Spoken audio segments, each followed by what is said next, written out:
regarding the premiere of the live action of How to Train Your Dragon, which, by the way, is one of my favorite sagas. Today we're going to draw one of the most important and most remembered scenes from the first movie, the flight scene with Astrid. Why is this one of the most important scenes? I'll tell you in a while. Hello everyone, I'm Gus and this is Wiseguss Illustration. we will start drawing simple thumbnails. A thumbnail is basically a brainstorming about ideas for the illustration. What the illustration is going to be about. Composition, position of all the characters and objects in the illustration. I want to draw a scene with a great impact in the movie, and I thought of two moments. One in which I could gather many characters, such as the fight in the arena, where I could draw one of my favorite characters, Stoic. But in the end, I decided on a more intimate moment in which I can include another great character, Astrid. I created these thumbnails without much technique, just loose lines, quick ideas. From the thumbnails I created, I chose this idea. The position and the angle are perfect to show what I want to show about the characters. I want to show mainly their faces to show what this scene is about. Emotion. This moment is unique and special for the three of them, and I want this emotion to be reflected on the illustration. I improve shapes, work on the proportions. The head at the beginning is quite too large and the pose is a little strange. So I'll draw Astrid and Hiccup separately to understand how their bodies are positioned even in areas that we don't see. Of course, I'm drawing the new Hiccup and Astrid from the live action. At this point, I improve the geometry in their faces, the shape of their hands, even I add some detail to their suits. With the rough sketch mostly finished, I go immediately to the coloring stage. This scene happens at sunset.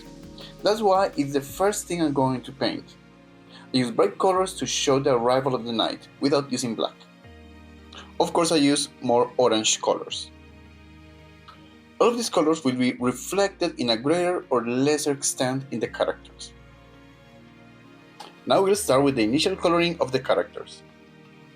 As I color the characters, let's talk about this live action. How to Train Your Dragon is a beautiful movie saga, and you will have to be too incompetent to do it badly. The movie did what had to be done, respecting the original material.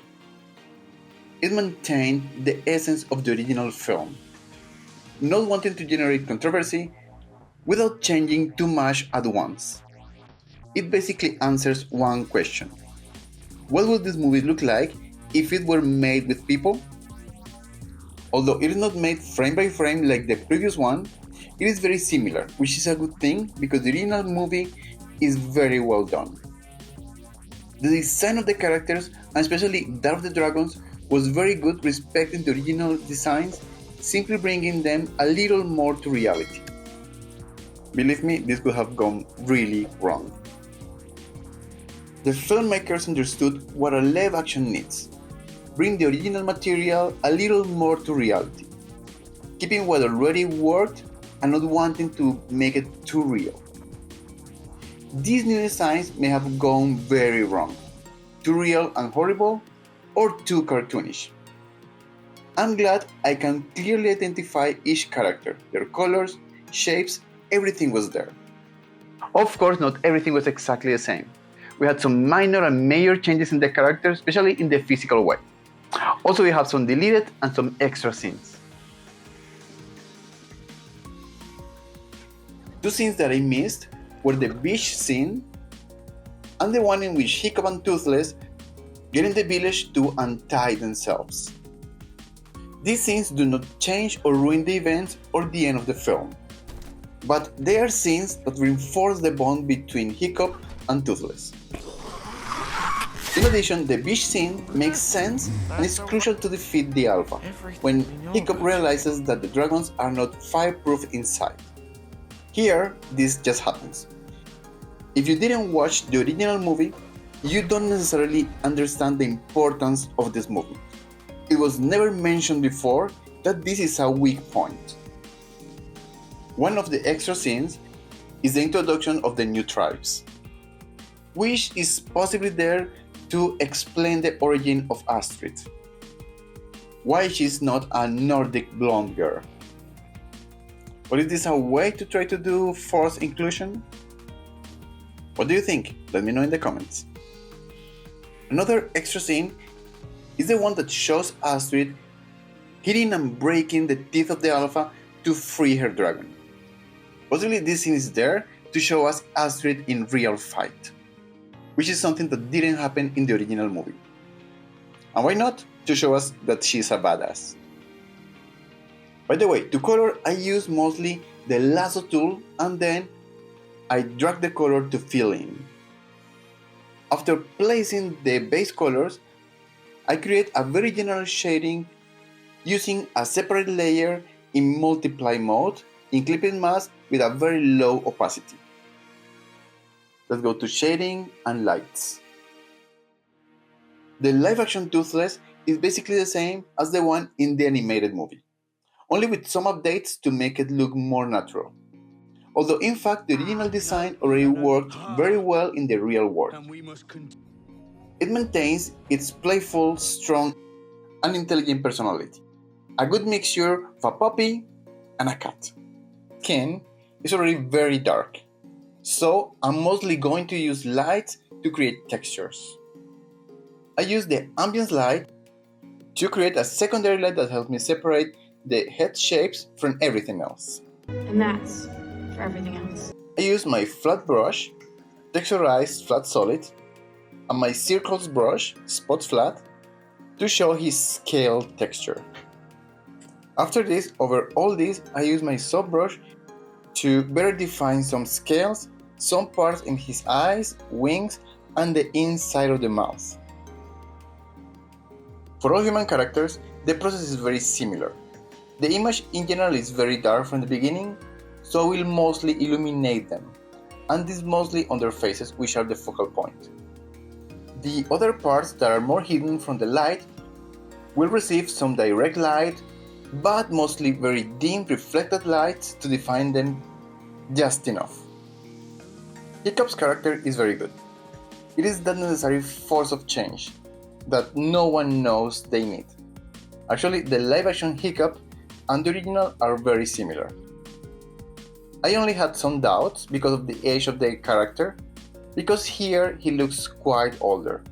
But I think this was actually a good change. Yes, possibly a little kid can do everything that Hiccup did, but it's more believable in someone quite older.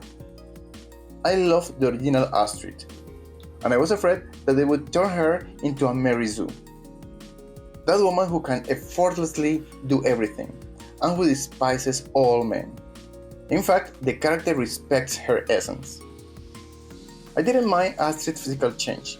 I really feel that she fits well, and the movie tries to explain why not everyone in the island is a Nordic blonde. Astrid's change is really not something that impacts the development of the plot. In fact, it makes her look much wilder, with that mane far from being a perfect blonde. Just look at that amazing hair. If I had to bet all my money on one of them in a fight, just seeing their appearance, I'm choosing her. In addition, the character respects the original without trying to be much more.